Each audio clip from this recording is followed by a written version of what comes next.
राम राम दोस्तों, बाबा की महासमाधि के बाद भक्तों के अनुभवों की श्रृंखला में आज का अनुभव सुनने से पहले महाराज जी ने लौकिक रूप में रहते हुए जो हमें बताया है, पहले उसको जानेंगे। महाराज जी जब लौकिक रूप में थे, उन्होंने बताया कि गुरु के दर्शन भौतिक धरातल पर हों यह आवश्यक नहीं है। गुरु बाह्य रूप में नहीं होता है। इसके साथ ही उन्होंने कहा कि सबके दिमाग की चाबी मेरे पास है। मैं जब चाहूँ, जिसे चाहूँ, जहाँ चाहूँ घुमा सकता हूँ।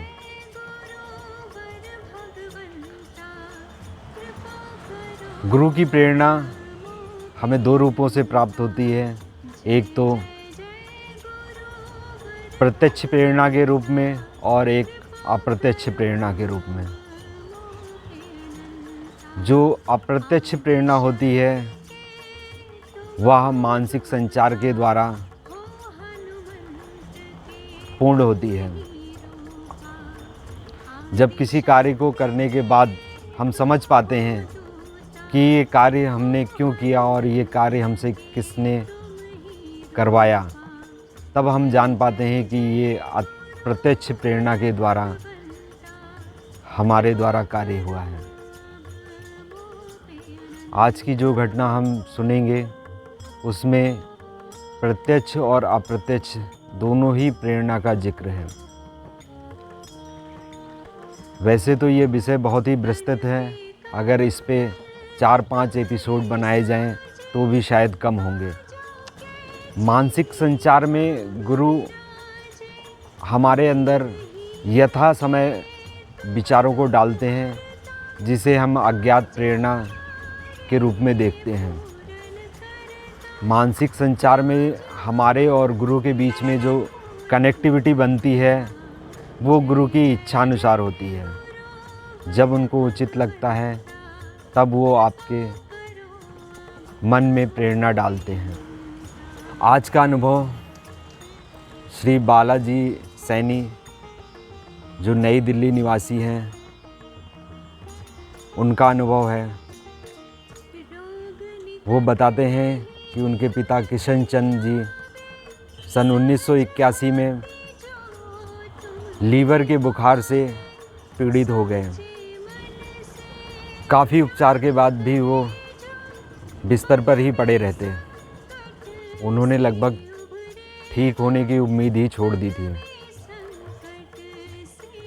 एक दिन किशन चंद जी बाबा जी की तस्वीर के सामने बैठते हैं और उनसे प्रार्थना करते हुए कहते हैं कि महाराज जी, अब आप ही मेरे लिए कुछ कर दो। वो आंखें बंद करके बाबा की फ़ोटो के सामने ध्यान में बैठे हैं।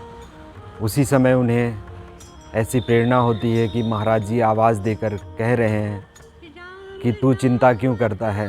बाहर यादव आया है, यादव के साथ मोटे वैद्य के पास चला जा, उसकी दवाई से तू ठीक हो जाएगा। किशन चंद जी महाराज जी से कहते हैं कि महाराज, आज तो सोमवार है, यादव जी तो मंगलवार को आते हैं। इस पर फिर महाराज कहते हैं कि तू बहस मत कर, यादव बाहर खड़ा है, तो उसके साथ वैद्य के पास चला जा, उसकी दवाई से ठीक हो जाएगा। इतना सुनने के बाद किशन चंद जी अपनी आंखें खोलते हैं तो महसूस करते हैं कि महाराज जी अंतर्ध्यान हो गए हैं। किशन चंद जी बाहर निकलते हैं तो देखते हैं यादव जी बाहर खड़े हैं। वो यादव जी से पूछते हैं कि तुम तो मंगलवार को आते हो, आज सोमवार को कैसे आ गए। इस पर यादव जी जवाब देते हैं कि पता नहीं क्यों आज ऐसा मन हुआ कि मैं आपके पास चलूं। शायद मुझे कोई अज्ञात प्रेरणा यहाँ खींच ले आई।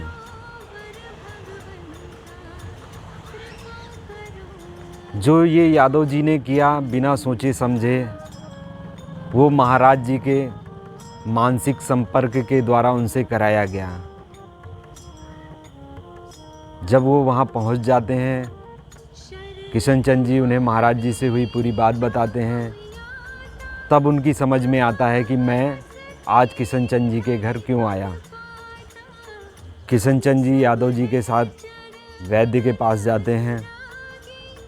वैद्य जी उनको एक पुड़िया दवाई देते हैं और उस एक पुड़िया दवाई से ही उनकी 9 माह पुरानी बीमारी ठीक हो जाती है।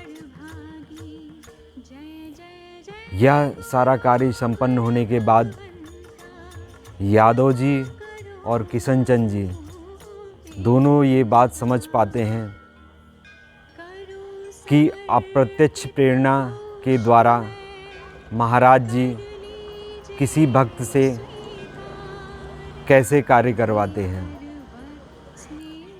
बाबा की अप्रत्यक्ष प्रेरणा या यूँ कहें कि मानसिक संपर्क के द्वारा ही उस दिन यादव जी मंगलवार के बजाय एक दिन पहले सोमवार को आ गए। दूसरी तरफ प्रकट हुए और उन्हें वैद्य जी के पास जाने का आदेश दिया। इसमें बाबा जी की प्रत्यक्ष प्रेरणा किशन जी को प्राप्त हुई। तो दोस्तों, मिलते हैं अगले एपिसोड में किसी अन्य अनुभव के साथ। जय महाराज जी, जय श्री राम।